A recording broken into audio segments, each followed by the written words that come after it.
Bonsoir à tous, merci d'être sur RTI 1 ce samedi 8 juillet. Le TAC 2017 se prépare. Il s'agit du traité d'amitié et de coopération entre la Côte d'Ivoire et le Burkina Faso. Le Premier ministre ivoirien s'est rendu au Burkina Faso où il a préparé avec son homologue burkinabé les prochaines rencontres du TAC 2017. Le nouveau président du groupe de la Banque islamique de développement est attendu à Abidjan du 9 au 11 juillet. Il a choisi la Côte d'Ivoire pour sa première sortie en Afrique subsaharienne. La banque a investi environ 60 milliards de francs CFA sur le sol ivoirien depuis 2002.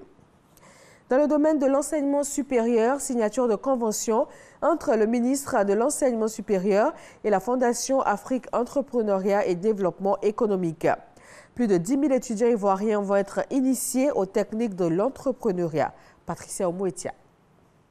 Le statut d'étudiant entrepreneur créé par le gouvernement ivoirien offre un cadre administratif et un programme pédagogique pour accompagner les étudiants en fin de cycle. Cette volonté politique pour booster l'entrepreneuriat étudiant s'est concrétisée par la signature de conventions de partenariat entre le ministère de l'Enseignement supérieur et de la Recherche scientifique et la Fondation africaine pour l'entrepreneuriat et le développement. Désormais, on forme d'abord des entrepreneurs. On ne forme plus des gens qui vont passer leur temps à écrire « j'ai l'honneur ». Notre formation est une formation de changement de mentalité.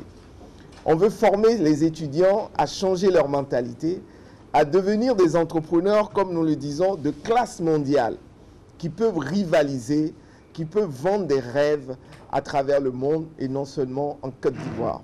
Cette vision du président repose sur la formation d'un capital humain compétent, compétitif, de qualité, qui puisse répondre aux besoins de l'économie.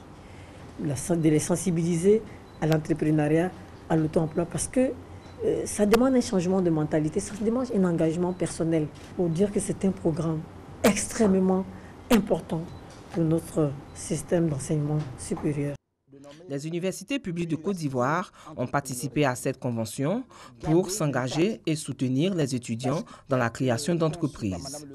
C'est un enseignement qui va être nécessairement transversal et qui s'adressera à nos étudiants en droit, en médecine, en lettres et sciences humaines, tous ceux qui seront en fin de cycle et qui éprouveront le besoin de développer ce qu'on appelle l'auto-emploi.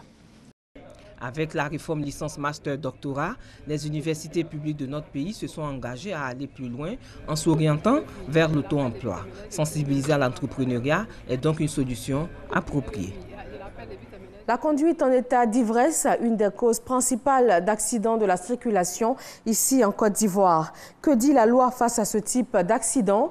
Quelles sont les mesures prises par les maisons d'assurance dans ces cas-là? Des réponses dans le journal de 20 h. La branche égyptienne du groupe État islamique a revendiqué l'attentat perpétré vendredi contre un barrage de l'armée dans la péninsule du Sinaï qui a fait 26 victimes. L'armée avait déclaré avoir riposté à une attaque terroriste commise par des combattants extrémistes en tuant une quarantaine d'assaillants à plusieurs points de contrôle. À Paris, en France, plusieurs imams européens ont lancé ce samedi une marche contre le terrorisme. Elle va les mener jusqu'en Allemagne après un passage en Belgique. Sur leur chemin, ces imams de toute l'Europe souhaitent appeler à ne pas associer les musulmans aux crimes commis au nom de l'islam.